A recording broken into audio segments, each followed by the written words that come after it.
Cher ami, dans cette campagne qui n'a pas que des accents de sincérité, j'ai plus encore que d'habitude envie de parler vrai. Et parler vrai, c'est sortir des formules rhétoriques toutes faites et échanger avec vous sans démagogie.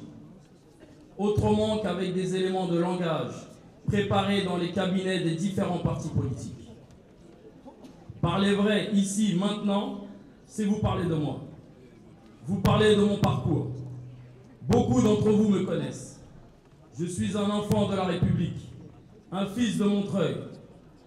J'ai grandi à Lannou, instruit à l'école publique. J'ai connu et vécu de l'intérieur 1001 difficultés pour prendre toute ma place dans la société, acquérir une autonomie, me réaliser en tant qu'individu, être reconnu comme un citoyen à part entière. Grandir dans une cité, c'est être exposé à plus de difficultés, plus de tentations aussi. Mais c'est une belle école pour se construire une identité et se forger des valeurs fortes. C'est aussi à l'heure où l'on parle de discrimination territoriale, en vouloir plus, faire plus, prouver plus. Quand certains stigmatisent des jeunes de cité qui ne voudraient pas travailler, je réponds qu'il faut leur tendre la main et que notre richesse vient de notre capacité, dans notre diversité, à construire une société d'interconnaissance et de respect mutuel, par-delà les déterminants sociaux et culturels. Moi, si j'ai pu m'en sortir, c'est parce qu'on m'a tendu la main. J'ai eu la chance de bénéficier des emplois jeunes qui m'ont mis le pied à l'étrier. Aujourd'hui, je suis conducteur d'autobus à la RATP. Mais combien n'ont pas eu cette chance? À Montreuil, on compte près de 12 000 chômeurs sur la ville.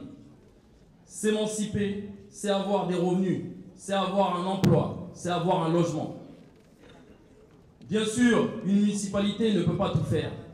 La montée du chômage, c'est certes avant tout des problématiques mondiales, européennes, nationales. Mais c'est aussi un combat local. Concrètement, quand Nouvelle-Frontière déménage à Levallois, Montreuil perd 700 emplois. Et quand la municipalité ne se bat pas pour les retenir, je le dis tout net, c'est une faute.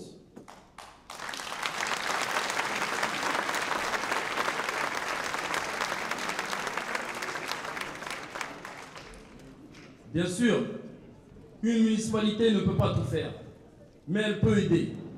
Moi, j'ai été aidé. La prochaine équipe municipale dont je ferai partie ne restera pas les bras croisés. Oui, notre priorité, c'est l'emploi. Et dire que notre priorité, c'est l'emploi, ce n'est pas un vain mot. Sur tous les fronts, nous comptons nous battre. Ça veut dire mener des luttes pied à pied pour conserver des emplois et ne rien lâcher. Ça veut dire accompagner les Montreuillois dans la construction de leur parcours professionnel. Mais ça veut surtout dire avoir de l'ambition pour porter une vision. Notre projet est global et appuyé sur des axes complémentaires. En premier lieu, il s'agit de redonner un élan économique à la ville.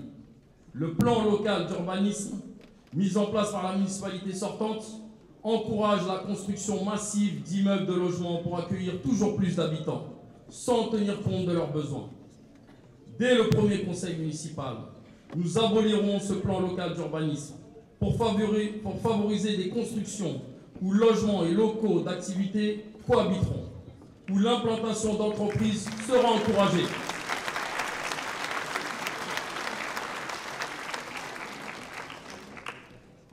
L'écoquartier des Hauts-Montreuil sera remis à plat pour donner la priorité à l'emploi avec la reconquête des sites industriels comme lieu d'accueil d'entreprises, d'ateliers et d'activités. Nous accélérerons le processus de création de nouveaux emplois, terminer les friches industrielles qu'on transforme en logements. Les grandes friches du Bas-Montreuil seront utilisées pour développer une filière numérique qui créera de nombreux emplois. C'est aussi développer de nouvelles formes d'emploi, empreintes de solidarité, des valeurs de l'économie sociale et solidaire, permettant de retisser du lien social.